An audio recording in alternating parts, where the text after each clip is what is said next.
మధ్యప్రాచ్యంలో ఎప్పుడు పేలిపోతుందో తెలియని పరిస్థితి. అమెరికా, ఇజ్రాయెల్, ఇరాన్ మధ్య యుద్ధం నిజంగా ఎందుకు జరుగుతోంది? మీరు అనుకుంటున్న కారణం కంటే అసలు నిజం చాలా డిఫరెంట్. నమస్కారం. ఈరోజు మనం ప్రపంచాన్ని కుదిపేస్తున్న ఒక పెద్ద విషయం గురించి మాట్లాడుకుందాం. అదే అమెరికా, ఇజ్రాయెల్, ఇరాన్ మధ్య పెరుగుతున్న టెన్షన్. ఇది కేవలం 3 దేశాల గొడవ కాదు. దీని వెనక ఉన్న అసలు నిజం తెలుసుకుంటే మీరు షాక్ అవుతారు. సమస్య ఎక్కడ మొదలైంది? ఇరాన్ మరియు ఇజ్రాయెల్ మధ్య చాలా సంవత్సరాలుగా శత్రుత్వం ఉంది. ప్రత్యేకంగా 1979లో జరిగిన ఇరానియన్ రెవల్యూషన్ తర్వాత ఇరాన్ అమెరికా మరియు ఇజ్రాయెల్ మీద వ్యతిరేకంగా మారింది. అప్పట్నుంచి ఒకరినొకరు నమ్మడం లేదు, ఎప్పుడూ టెన్షన్లోనే ఉన్నారు. అణుభయం ప్రస్తుతం పెద్ద కారణం. అణు ఆయుధాలు. ఇరాన్ అణుశక్తిని అభివృద్ధి చేస్తోంది. ఇజ్రాయెల్ మరియు యునైటెడ్ స్టేట్స్కి భయం, ఇది అణుబాంబుగా మారితే. అందుకే వారు ఇరాన్పై ఒత్తిడి పెంచుతున్నారు.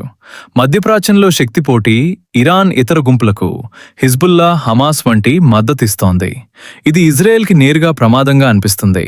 మరోవైపు యునైటెడ్ స్టేట్స్ ఇజ్రాయెల్కి బలమైన మద్దతిస్తుంది. ఇక్కడ అసలు విషయం, ఈ ప్రాంతంలో ఎవరి ప్రభావం ఎక్కువ అనే పోటీ. యుద్ధం ఎలా పెరుగుతోంది?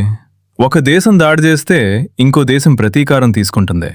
ఇలా చిన్న దాడులు పెద్ద యుద్ధంగా మారే ప్రమాదం ఉంది. నేరుగా పెద్ద యుద్ధం కాకపోయినా షాడో వార్ లాగా కొనసాగుతోంది. అసలు నిజం బయటకు కనిపించేది భద్రత కోసం యుద్ధం కానీ, లోపల నిజం శక్తి కోసం పోటీ, రాజకీయ ప్రయోజనాలు, భయం మరియు అనుమానం.